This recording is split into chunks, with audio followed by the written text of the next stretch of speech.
Are you a photographer who is tired of having to change your lens to get the shot you want? Are you looking for a lens that's a workhorse, kind of all around, do everything you need it to do type of lens? Do you shoot with a superior camera brand? Of course, I'm talking about Canon. If you answered yes to all of these questions, search no further, I have the answer for you.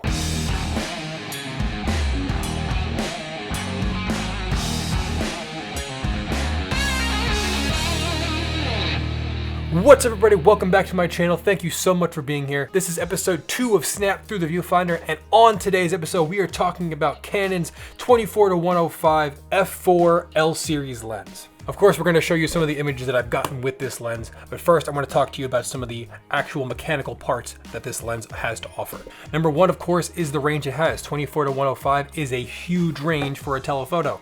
It gives you the wide angle of the 24 while also giving you that zoomed in look of the 105 for your closer objects when you want to focus on a portrait or the small details of an image. The other part to this, it has an auto and a manual focus as well as an onboard stabilizer. So that way if you're moving this around shooting a video, or if you're a little bit of a shaky person like I am when you're taking pictures, it helps stabilize the image to eliminate some of that image blur. And the last part about this thing is the macro capability. Now it's considered a faux macro because it's not a true macro lens, but the images you can get with the macro part of this lens are fantastic, and I'm going to show you some of them in just a few minutes. Now the aperture is an f4, so that means it's not a super large aperture, so you can't shoot in really dark scenes. However, this thing does remain an f4 from 24 all the way to 105.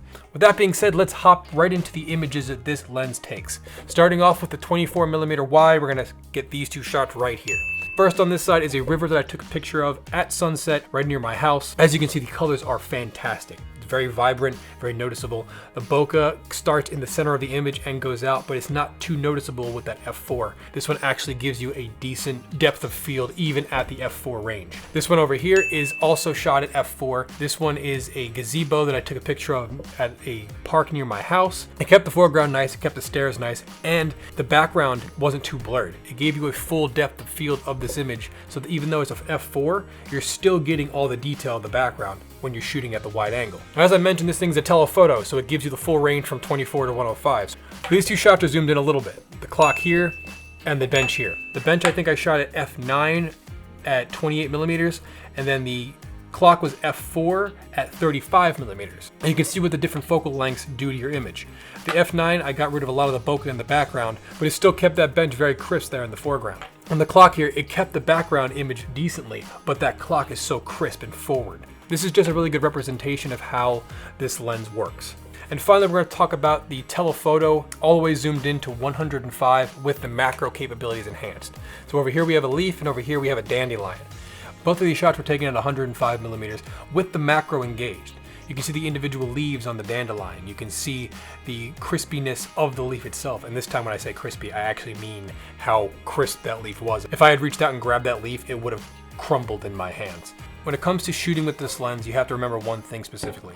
What kind of camera are you shooting with? Are you shooting with a DSLR that has a crop sensor, or is it a full frame? My Canon 90D is a crop sensor. What does that mean? A crop sensor multiplies the range on your lens by 1.6 times because it crops the image by 1.6 times. So what does that mean for this? So this is a 24-105 lens. If you multiply that 24-105 by 1.6 times, you're actually getting a focal range of 38 to 168. There are advantages and disadvantages to this. With the crop sensor, you're obviously not going to get that wider angle of the 24 that you would get with the full frame. The full frame obviously meaning it gets the full 24 and zooms into the 105. But the advantage of this, if you enjoy taking pictures at a longer distance, is of course you may not get that 24, but you're getting the 168 that a full frame camera will not get. So there's advantages and disadvantages there. The other thing about this lens that I'd say that is a con is the fact that the lens itself only has an aperture of 4. The aperture only being at 4 means it doesn't let in as much light as its counterparts like the 7200 f2.8 or the 50mm f1.2. Those apertures are a lot bigger and allow in a lot more light, so you can use higher shutter speeds in darker scenes. This will be difficult to shoot darker scenes with moving objects, or if you're trying to shoot handheld, because you're going to need a slower shutter speed to be able to capture an image without too much noise. So that's one of the things to think about when you're buying this lens. The other one I already mentioned, which is the crop sensor. However, on the other side of the cons list is the pros, and the pros on this lens are pretty extensive. Like I said, it has image stabilization, so if you have a shaky hand, it will help with that. It has a 24-105 zoom, which means you have the wide angle to the zoomed in telephoto. It also has the macro capability, which allows you to shoot pictures and get the finer details of objects, which you would not be able to get with other lenses.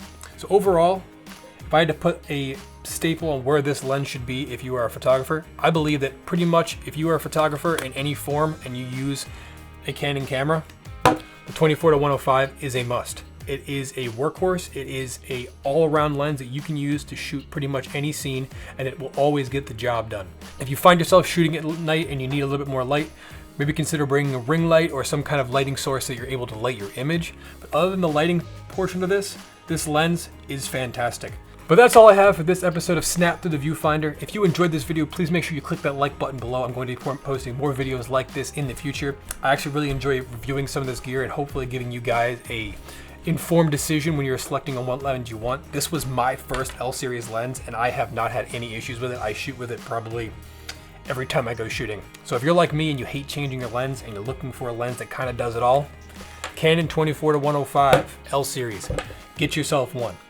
Like I said, that's all I got for you guys today. Thank you so much for checking out this video, and we will be seeing you in the next one. Stay groovy. Peace.